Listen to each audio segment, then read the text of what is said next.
What's up everyone, welcome back to another video. In this video we'll be reviewing the 16-inch MacBook Pro after 1 week. Why did I purchase this? Why is this in the studio? If you noticed any frame quality difference, please let me know down below. We are now shooting in ProRes actually, but it is 1080p, 30 FPS, ProRes to save on storage, but with rendering machine power, it will be actually quality enhanced to 4K at 60 FPS and stuff like that. So here we go.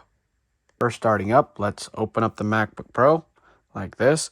It is so big that I actually have to adjust my tripod to get the screen like in full view.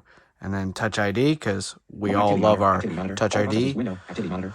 So the first reason why, if you cannot hear, the fans, that's why I purchased this, because there's a coolant vent right here and there's a coolant vent right here along the left hand side and the right hand side.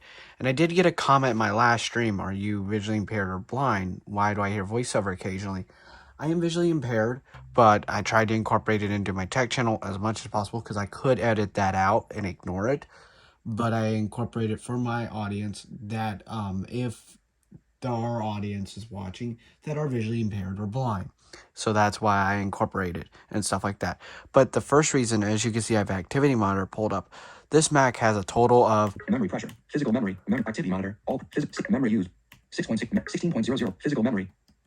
The amount of physical memory on this Mac is 16 gigs. I got the 16 gig model because I do have my M1 MacBook Air behind me in the studio, and that thing does do great for most stuff. But when you're video editing and rendering ProRes files into standard H.264 or H.265 with transparency and all the other codecs, it's taxing, especially when you don't have a media encode and decode engine like there is underneath this.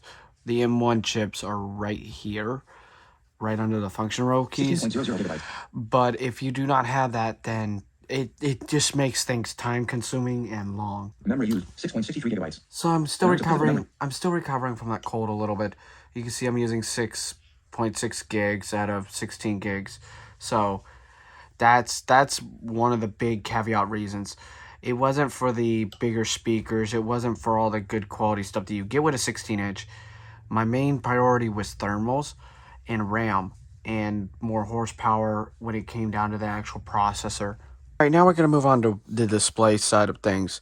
This thing has a mini LED, liquid XDR display as Apple calls it, and this is how bright it gets. Like, it's like 4 o'clock in the afternoon here in the studio, and wow. It gets brighter than my MacBook Air, and they still have the same peak brightness, but this thing definitely gets extremely bright with HDR, and it impressed me. I like how dark the blacks get, and there was the blooming thing that was going on with all the Macs and everything and people complaining and stuff like that.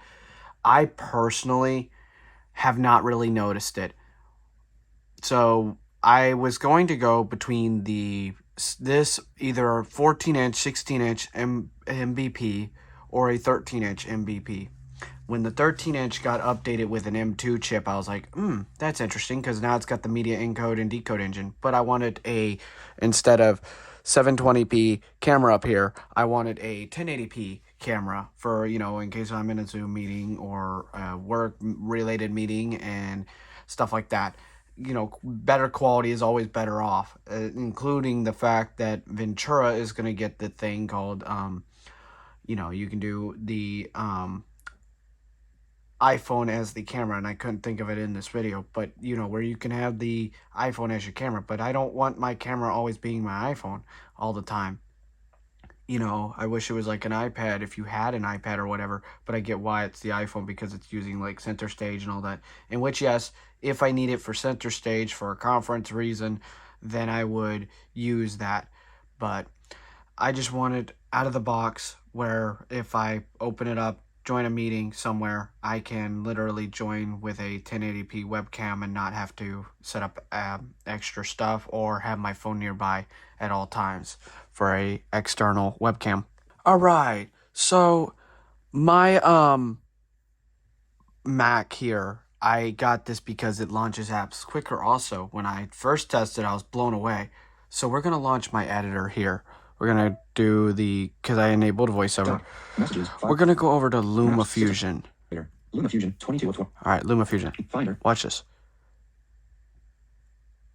It launched pretty slow, actually. It took a little bit because LumaFusion's been hibernating since Friday night because of the fact that it had to load my whole project, which was a 30 gig video file for the follow-up last weekend, and and stuff like that. So that was nice. And Finder. Desktop. when I have multiple tabs running, like when I'm streaming, which this is my streaming computer now, it's nice to just have that headroom of 16 instead of 8 gigs of RAM and stuff like that. And honestly, this was just my 1 week later. It's a beast of a computer. It's a 16-inch. I'm not gonna hype it, not gonna blow it out of proportion. It is 9 months old, but I needed a dedicated editing computer. It's the M1 Pro chip, 16-core GPU, 10-core CPU, 16-core neural engine, 16 gigs of RAM, and of course the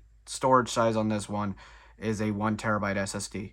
So hope y'all enjoyed this little brief, like why did I purchase this device and stuff like that. And I just wanted to give a little update channel on I didn't do an unboxing because it's not worth it. And yeah, this now is my most expensive computer. So hope y'all enjoyed, and I will see y'all in a future video. Peace.